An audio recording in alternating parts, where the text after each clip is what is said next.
10, 9, 8, 7, 6, 5, 4, 3, 2, 1, 0.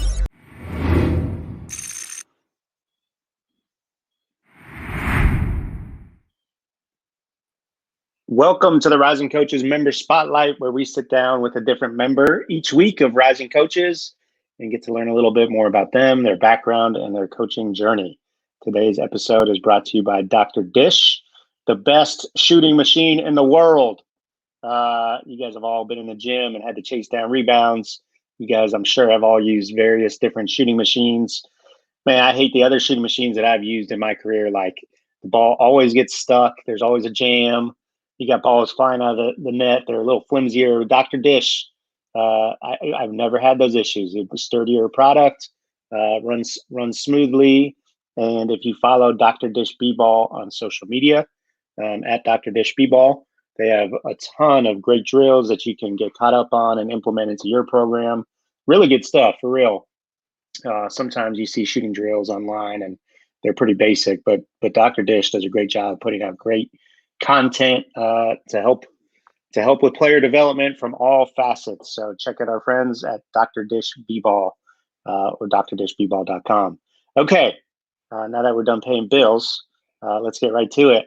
Excited to have our guest today, Ryan Strohm, assistant coach at Huntington College. Ryan, what's up, man? How are you? I'm doing well, Adam. Thanks for having me on. I appreciate it. Yeah, first of all, I apologize. It's Huntington University. We were college until about 5 years ago, and then we changed. I know. I'm bad about that. Like, when I know of a school that was once a college, like Central Florida Community College is where I coached years and years ago, and it's College of Central Florida now, and I still can't get it right. But anyways, my apologies to the Huntington University community and admin. But Ryan, what's up, man? How have you been? Good, doing well. We as I was telling you before we went on live, just getting ready for camp season. We got the go ahead from our administration to have camps this summer, which is pretty exciting after not having it last year. And then we're just finish up recruiting for this year, and then getting ready for next year. So we're kind of in that off season mode. Yeah, that's great, man. Ryan, why don't you tell us a little bit about your background? Can you tell us like where you're from, and kind of how you got into coaching? Yeah, so I grew up in St. Louis, Missouri, and grew up, playing basketball, but realized at an early age that I wasn't very good. As I joke, I'm, 5'8", unathletic, and can't pass, dribble, or defend. So not a great combination in terms of trying to play basketball at a higher level. So I played in high school, wasn't very good, but loved playing. And I think with March Madness, being in the heart of March Madness, that's really where my love of basketball came to be. Just watching on TV, and so that's kind of how I grew to love basketball from an early age, and realized if I couldn't play, I wanted to coach, and so that's what I did. I went to college. I actually played college baseball at Division III, Greenville University. It was Greenville College at the time. And then during the summers, worked as many camps as I could, trying to get my foot in the door. What position, Ryan? What position did you play in baseball? I was a left-handed pitcher. Nice, a lefty. Yeah. What was your go-to? What was your go-to pitch? Curveball. I didn't throw very hard. I was one of those crafty lefties, so had to change speeds and try to do what I could to get hitters out. Were you a starter, a reliever? Yeah, closer? I was a starter my last 2 years of college. So what? Okay, we're going to face Ryan. We're going to expect a lot of curveballs, a lot of off-speed pitches. How many innings are you going strong for us? Giving us 6? Yeah, until I can't go anymore, until the coach takes me out. Okay, fair enough. Did you have to hit? Like, you got to hit in college, right? No, I tried for 1 year, and then when I realized I couldn't hit a curveball, that was about the end of that. Okay, gotcha. All right, cool. So anyways, I'm sorry to interrupt. I just had to get the scouting report. Yeah. So I played baseball in college, like I was saying, but I always wanted to be a college basketball coach. And I thought about going the manager route, but talking to basketball coaches that I know, they're just like, go play baseball, go play college sport as long as you can. You can't do that forever, and then just work camps in the summer, get to know people in the St. Louis basketball community, and so that's what I did. And I think that was the right decision, because I wouldn't be where I'm at without that. And I think playing baseball in college gave me a perspective of being a college athlete, albeit if it wasn't basketball, it was baseball, a little different. But I think it gave me that perspective of what it was like to be a college athlete, both on the field and off. Yeah, absolutely. And so you're working camps, you're getting to know people in St. Louis. How does that translate into your first basketball coaching opportunity? Yeah. So as I was finishing my student teaching, I had to finish my student teaching in the fall of what was my 5th year of college. So my eligibility was done with baseball, and I had to do that semester to graduate. And so what I did was I was a high school coach at Maplewood, Richmond Heights, and the basketball coach there at the time was a mentor of mine. His name's Corey Frazier. He's pretty well known in the St. Louis community.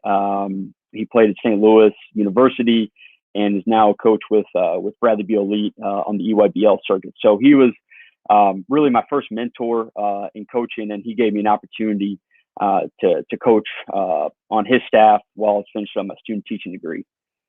Great coach too, right? Like really good coach. Yeah, great coach. Won multiple high school state championships. And it's had some really good teams with the St. Louis Eagles, now Bradley Beal Elite. Yeah, absolutely. And so is that how you got hooked up? You spent some time at Kansas State. Yep. They recruit St. Louis heavily. Is that how that connection kind of was formed? Yeah, I had some mutual connections outside of that as well. But that was really the main connection was, as you mentioned, Kansas State does a really good job of recruiting St. Louis players. And with that connection, with my relationship with Corey, I was able to get my foot in the door, and I was really gracious that Coach Weber gave me an opportunity to be on his staff for 2 years as a GA. Was there a specific assistant that you got close with at K-State that helped kind of facilitate that process? I would say I had a good relationship with all the assistants, but the one that I spoke to first was Coach Lowry. He's the one that has a lot of connections in that area. Going all the way back from when he coached in that area, Southern Illinois, and whatnot. But he does a great job recruiting that city, and that was the first assistant that I talked to. Awesome. Okay. And then they have a staff opening, they need a GA, and you already have that relationship, and the rest is history, right? So yeah. When you get there to K-State, it's like I'm wondering, like, did you kind of feel like, okay, like you're sitting in that arena every day? Are you like looking around like, man, I made it, like this is it, this is where I wanted to be? Yeah, that first moment, I mean, you know how it is, like it's really hard to get your foot in the door, I think, especially if you don't play. It's hard enough regardless, but I think if you don't play, it's even that more difficult. And so I was just really fortunate, first and foremost, to have that opportunity. But it really hit me during our first staff meeting where I'm just sitting there, I'm looking around, I'm like, man, these are, some big time coaches. And, I'm just looking out at the practice court. I'm like, I'm not used to this. And so it was just, it really hit me like, wow, I'm in a great opportunity. I'm at a great place with some great people, and I'm really fortunate. Yeah. And you guys had some really good teams when you were there. Yeah, we were, my first year there, we made the Elite Eight. And then my second year, we won the Big 12. Pretty good. Not everyone gets to experience that. No, it was pretty good. And, looking back on it, at the time, I didn't know any different, because I'm like, oh, this is, my first 2 years in coaching, we go to the Elite Eight, win the Big 12. But looking back on it, a couple of years out of it, it's like, wow, we had some really good teams, and we were pretty good. You had really good players. They played really hard and defended and played together. We played you guys when I was at SEMO. You guys smoked us by like 40. Was it right around Christmas, right?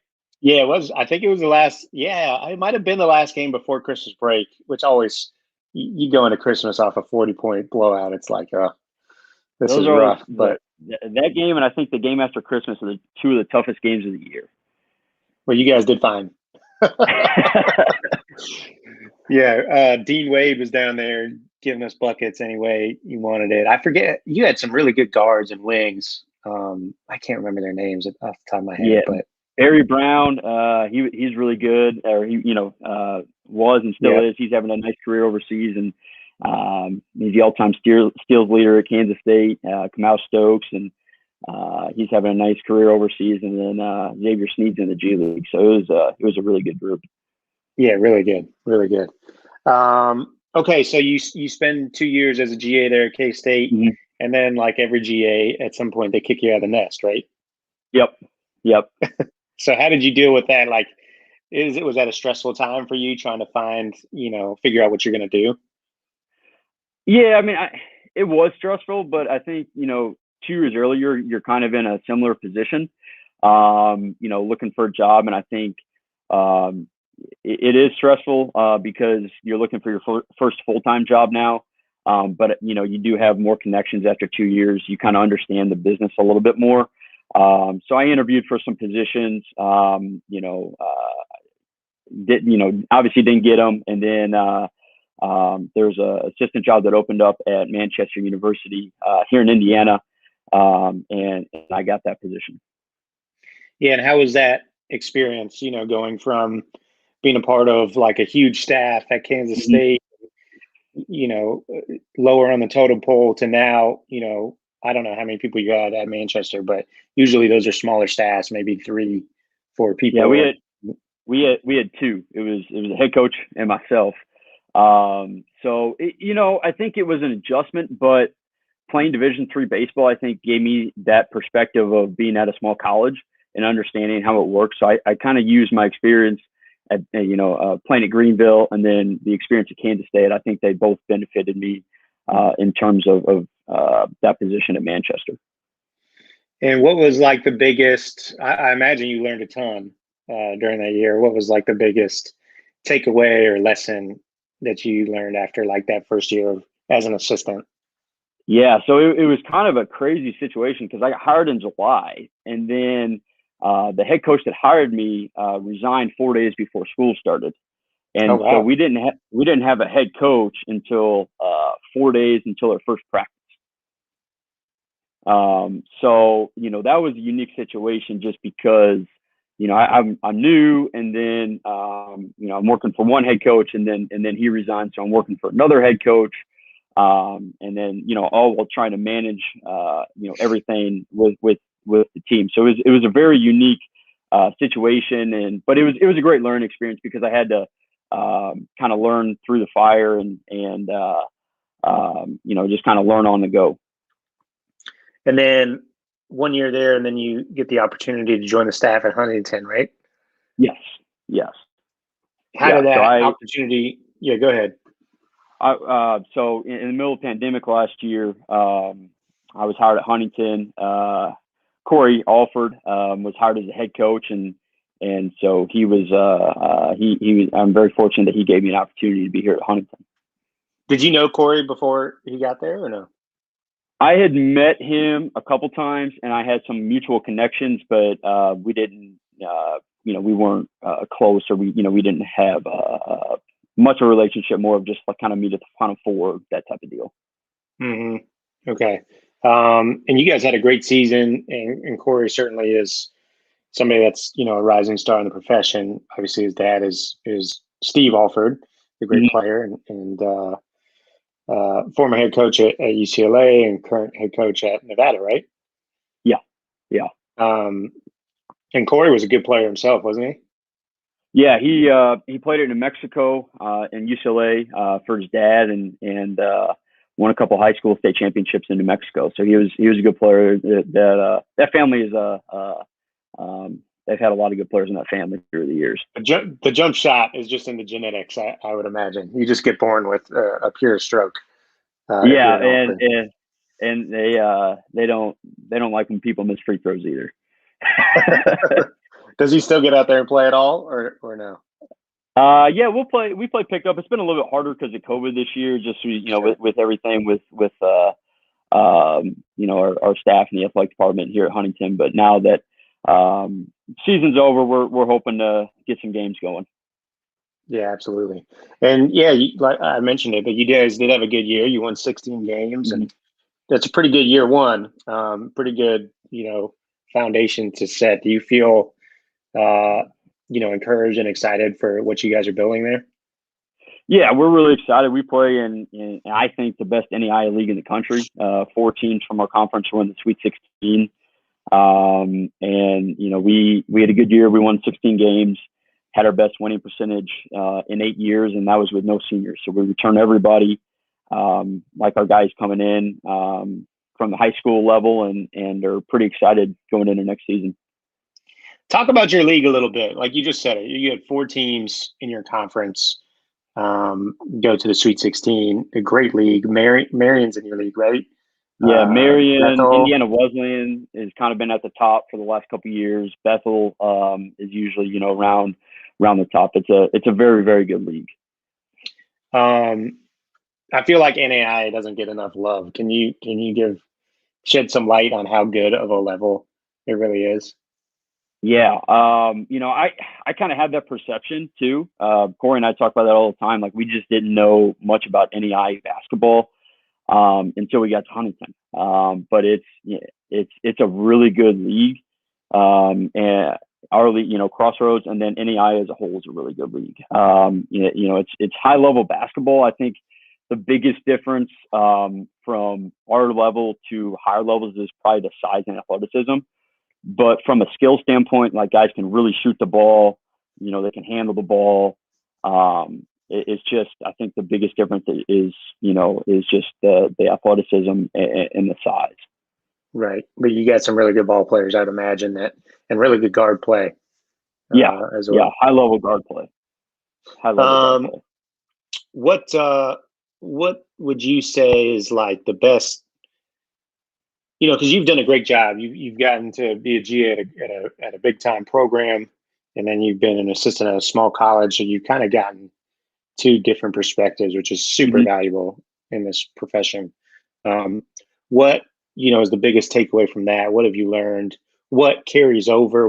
What's like? What doesn't? Yeah, I think no matter where you're at, regardless of level, regardless of position, I think there's always something to learn and grow, either good or bad. But I just think, and being an assistant for 2 years, for me personally, the last 2 years of just getting recruiting experience under my belt has just been huge. Even at Division III, recruiting at Division III is, a challenge in and of itself because you don't have scholarships. And then going to Huntington this past year and being able to recruit with scholarships is just, it's different than recruiting from Division III. And then going back to Kansas State, being at that high level, just being around, the best level that college basketball has to offer, whether it's the players, whether it's the coaches. I mean, there's so much to learn. I always say when I got to Kansas State, I thought I knew a lot about basketball, and then I always tell people I got 2 graduate degrees. I got my actual degree, and then I got a degree in basketball.